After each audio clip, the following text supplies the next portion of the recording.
2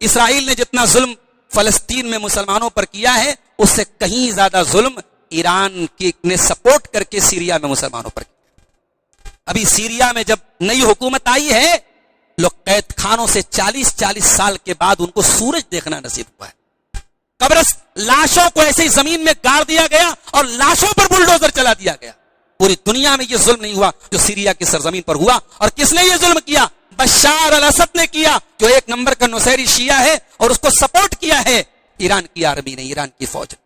اور آج صاحب ہمارے لوگ ایران کو بہت بڑا ہیرو مان رہے ہیں، تو ہمیں آنکھیں اور دل اور دماغ سب کھول کے رکھنا چاہیے۔ تو میں نے صرف اتنا کہا تھا کہ ایران کا اندھا سپورٹ مت کیجئے۔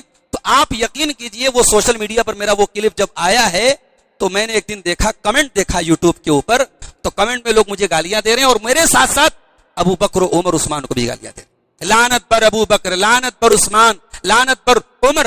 حضرت ابو بکر و عمر عثمان کا نام لے کر کے آج بھی لعنت کی جا رہی۔ تو بھائیو یہ ہم سے نہیں ہو سکے گا۔ جو ابو بکر کا نہیں ہے وہ ہمارا نہیں ہے، جو عمر کا نہیں ہے وہ ہمارا نہیں۔ اس لیے نہیں کہ ہماری عمر کے ساتھ کوئی رشتہ داری ہے، اس لیے کہ ہم نبی سے محبت کرتے ہیں، اور نبی عمر سے محبت کرتے تھے۔ صحابہ کرام کہتے ہیں ہم اپنے بچوں کو جس طریقے سے قرآن سکھاتے تھے ویسے ابو بکر و عمر کی محبت سکھاتے تھے۔ عبداللہ ابن عمر کہتے ہیں کہ نبی کے دور میں ہم نبی کے بعد اگر کسی کو درجہ دیتے تھے تو ابو بکر کو دیتے تھے، اور ابو بکر کے بعد کسی کو درجہ دیتے تو عمر کو دیتے تھے۔ ہم ابو بکر و عمر عثمان کے برابر کسی کو نہیں سمجھتے۔ آج صاحب لوگ گھما پھرا کے باتیں کر رہے ہیں۔ ایک صاحب کہنے لگے، پوچھا گیا کہ حضرت علی افضل ہیں کہ حضرت ابو بکر افضل ہیں؟ تو بولے دیکھو حضرت علی اہل بیت میں سے ہیں، حضرت علی کا کوئی کمپیریزن مت کرو، ان کا کوئی مقابلہ حضرت ابو بکر کے ساتھ نہیں، کیونکہ حضرت ابو بکر صرف صحابی ہیں، حضرت علی اہل بیت میں سے۔ یہی عقیدہ تو ابو بکر و عمر کو گالی دینے والوں کا بھی ہے۔ کبھی آپ نے ان کے منہ سے سنا؟ وہ ہمیشہ حضرت علی کا نام آتا ہے، امام علی بولتے ہیں، امام علی بولتے ہیں۔ ان کے مولویوں کا بیان موجود ہے کہ اس دنیا میں نبیوں کے بعد سب سے افضل اگر کسی کا مقام ہے، نبیوں کے بعد کیا، وہ آخری نبی کو چھوڑ کے باقی نبیوں سے بھی علی کو افضل مانتے ہیں۔ کہتے ہیں کہ آخری نبی کو چھوڑ کے باقی نبیوں سے بھی افضل کون ہے؟ علی ہیں۔ نعوذ باللہ، ہمارا یہ عقیدہ نہیں۔ ہم ابو بکر کو، عمر کو، عثمان کو، علی کو سب کو صحابی مانتے ہیں، معصوم نہیں مانتے۔ ہم کسی کو معصوم نہیں مانتے۔ معصوم اگر کسی کو مانتے ہیں اللہ کے رسولوں کو مانتے ہیں۔ صحابہ کرام معصوم نہیں، حضرت علی بھی معصوم، اور علی کو ہم چوتھے نمبر پہ مانتے ہیں، اور چوتھے نمبر پہ ماننے میں حضرت علی کی کوئی توہین نہیں۔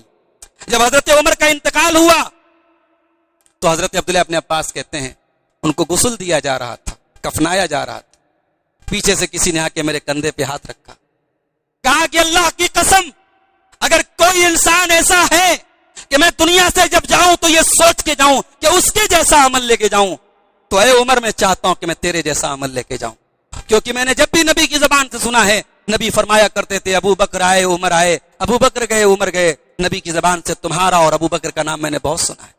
عبداللہ ابن عباس نے پیچھے پلٹ کے دیکھا تو علی بن ابی طالب کھڑے تھے۔ اے کہانیاں کرنے والوں، اے علی اور عمر میں دشمنی کی کہانیاں سنانے والوں، تمہاری کہانیاں فراڈ ہیں، تمہاری کہانیاں جھوٹ ہیں۔ یہاں عمر کے جنازے پر افسوس کر رہے ہیں حضرت علی رضی اللہ تعالیٰ۔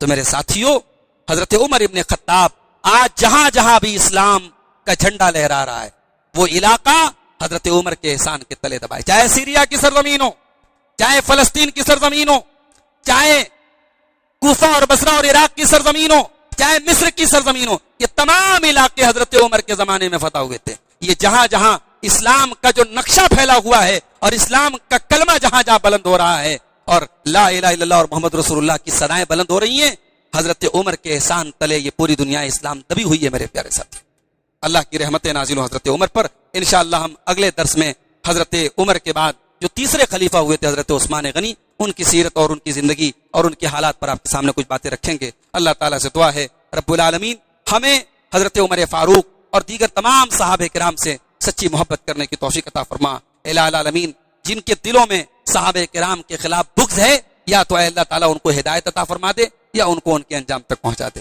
الہ العالمین ہمیں توفیق دے کہ اپنے بچوں کو، اپنے گھر والوں کو، اپنی آنے والی نسلوں کو صحابہ کرام اور اہل بیت کی محبت پر ہم پروان چڑھائیں۔ میرے بھائیوں، اپنے بچوں کو ابو بکر و عمر کی محبت سکھاؤ، اپنے بچوں کو غیرت سکھاؤ کہ آپ کے بچوں کے سامنے کوئی ابو بکر و عمر کو برا کہے تو آپ کے بچے کو طیش آ جائے.